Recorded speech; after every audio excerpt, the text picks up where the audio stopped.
ایک چند ایک آرٹیکل تو لکھے جاتے ہیں اور وہ لکھے گئے بھی اور اس بندے کی آواز کو دبایا بھی گیا بعض معاملات کے اندر، لیکن پوری کی پورا میڈیا جو ہے وہ ایک لائن کو ٹو کرتا ہے جو کہ بحیثیت ایک انڈین نیشنل کے ہو سکتی ہے۔ اچھا اوریہ مقبول صاحب یہ فرمائیے گا کہ جمہوریت کو خطرات لاحق ہوں تو جمہوریت کے چیمپئن انگڑائی لے کے بیدار ہو جاتے ہیں، یہاں جمہور کو بھارت کے ایک پلیٹ فارم پر زندہ جلا دیا گیا بوگیوں کے اندر، مگر کسی کی جبیں پر شکن تک نہیں آئی۔ آپ کے خیال میں یہی وصف مسیحائی ہے؟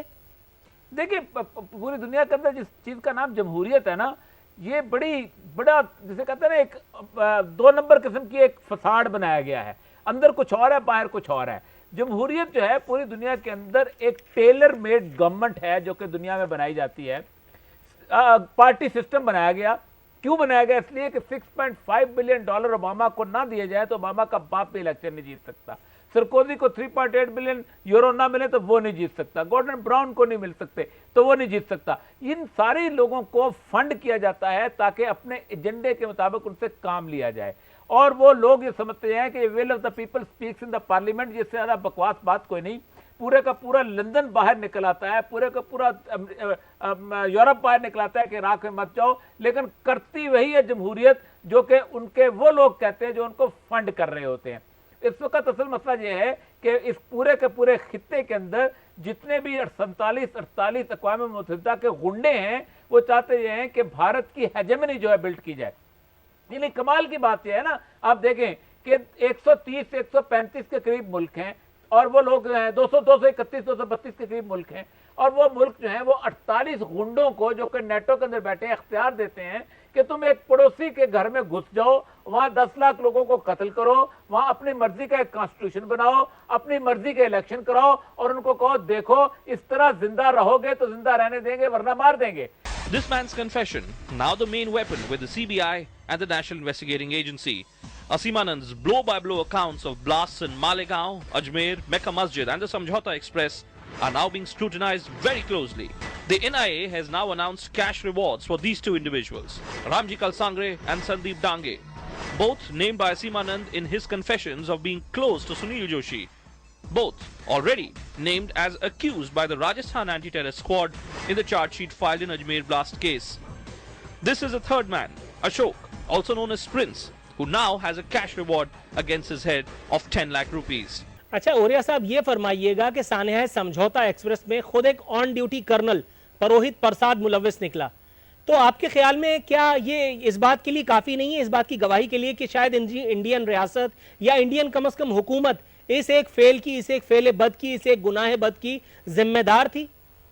دیکھیں انڈیا نے کبھی آج تک اپنے کسی فعل بد کے اوپر شرمندگی کا اظہار کیا ہے؟ ابھی آپ آسام کی صورتحال دیکھیں، میں وہ تصویریں دیکھ رہا تھا اور مجھے تکلیف ہو رہی تھی، اور شدت کے ساتھ تکلیف ہو رہی تھی کہ کئی انسانیت کے نام پر بھی کوئی بات ہے کہ آواز اٹھائی جا سکے۔ چھوڑ دیں وہ مسلمان نہیں ہیں، مان لیں ایک منٹ کے لیے مان لیں کو مسلمان نہیں ہے، کیا وہ گوجرا کے ان لوگوں سے بھی زیادہ برے ہیں؟ کیا وہ باقی پاکستان کے اندر، کیا دنیا پوری کے اندر جو لوگ مارے جا رہے ہیں ان سے بھی زیادہ برے ہیں؟ کیا وہ انسان نہیں تھے؟ کسی ایک نے آواز نہیں اٹھائی؟